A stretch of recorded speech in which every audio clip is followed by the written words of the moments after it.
My name is Maura and this exhibit is called An Illustrated Comedy Through Hell to Heaven. And all of the works in this show are inspired by Dante's Divine Comedy, which is a medieval poem written about 750 years ago.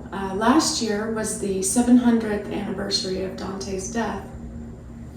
And as a kind of a celebration or a commemoration of that, there were a couple reading challenges on the internet. The one in particular that caught my attention is called 100 Days of Dante.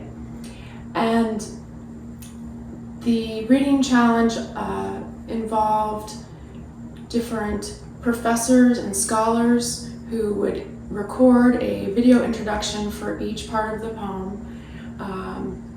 And so as a reader, you could listen to the video, read the poem, and work your way through a really large text that can be pretty daunting and intimidating. So the Divine Comedy is comprised of 3 books. The first one is the Inferno, and otherwise known as Hell. And the second one is Purgatory, and the last one is Paradise. The Inferno has 34 cantos, which are kind of a shorter, maybe you would consider them a chapter. Purgatory has 33, and Paradise has 33, for a total of 100. So what you see here are 100 illustrations that are inspired by each canto of Dante's Divine Comedy. And very early on in the reading process, I was using translations by Dr. Anthony Usselin, and in those books, they included illustrations by Gustave Doré. And again, so very early on, I was kind of struck by those and challenged myself to, or I decided I'm going to challenge myself to come up with an illustration for each canto. So the work in the show is the result of that effort, and it was accomplished over the course of a year. Generally, my process was to listen to the video introduction, read the text, kind of meditate and just let myself be inspired by the poetry, pick out a couple lines of poetry, and then think about what images, either from my own photography or from images in the public domain, could I gather to then composite in Photoshop. So most of these illustrations have 4 to 5, maybe sometimes 6, 7, 8 different photographs that go into making the final illustration. So for me, this collection of the 100 illustrations was actually what I was waiting for the whole time during the whole process, because I wanted to see what is it going to look like when you have the whole body of work together as one piece. To say, you know, this is my encounter with the text. This is my encounter with Dante's Divine Comedy. So, visitors to the exhibit, I just want to point out that the very first canto from Inferno, I have down here at the bottom, and you proceed through like you're on a pilgrimage, just like Dante in the poem is a pilgrim, traveling up back and forth until we end up here, which is the last canto in Paradise. So again, you kind of have the darkness of hell, moving up through Purgatory, and then kind of the lighter transcendent colors that I kind of was drawn to while reading the poetry in Paradise. So there are 3 blocks in this overall piece that are a little bit different. 3 of them have a larger white border, and they just mark the the start of the different books. So again, this is the beginning of the Inferno. You'll notice this one right here is the beginning of Purgatory, and this is the beginning of Paradise. And I guess what I would like to leave visitors with is the idea that Dante's Divine Comedy, I'm sure, is not what most people are planning to read or get into anytime soon. But when you have these reading challenges, it's really a wonderful way to challenge yourself and inspire yourself and kind of ignite your imagination. And even if you don't understand all of the poem that you're reading, I think you can still go into the text and find that little nugget, that little poetic phrase that, really fuels your intellectual imagination, your artistic imagination, and perhaps at some level also your spiritual imagination. So I hope you enjoy the show. Thank you very much. So this is the first piece in the exhibit. It's Inferno Canto 1. And I should mention that in the Divine Comedy you have Dante the author, and you also have Dante the pilgrim. And so the whole comedy is a pilgrimage for Dante, and it's inviting him to kind of examine his life and consider where he is in life. So Inferno Canto 1 starts out with Dante finding himself in the midst of his life in a dark wood. And so you see we have the dark wood here. And so I think for us nowadays, we can have the similar thought.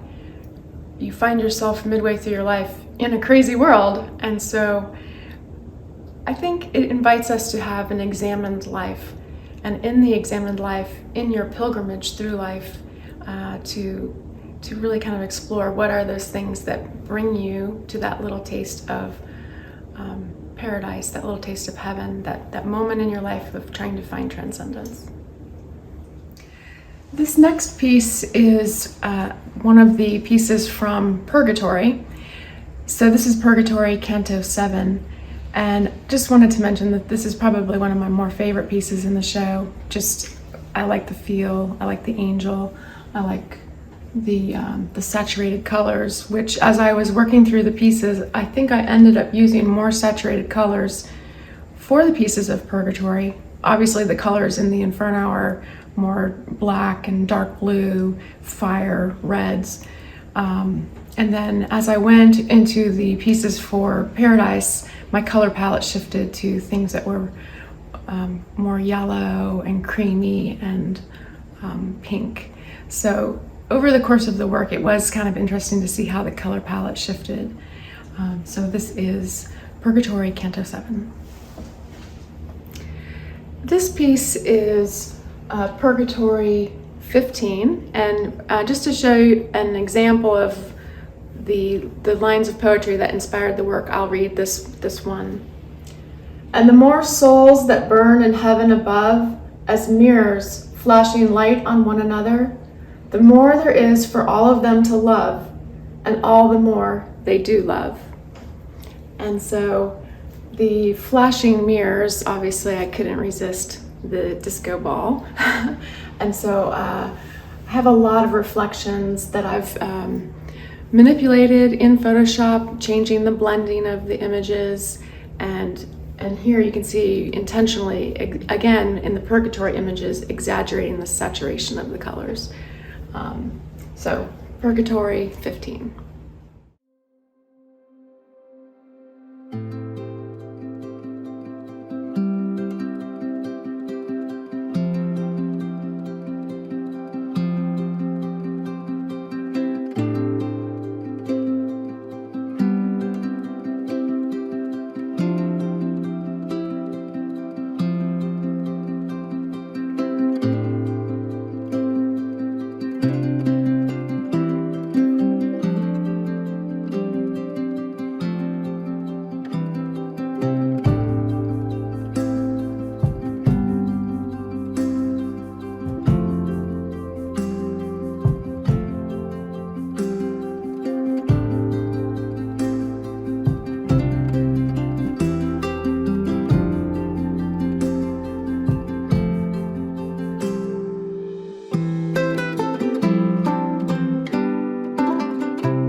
the Fredericksburg Center for the Creative Arts, where art and history meet.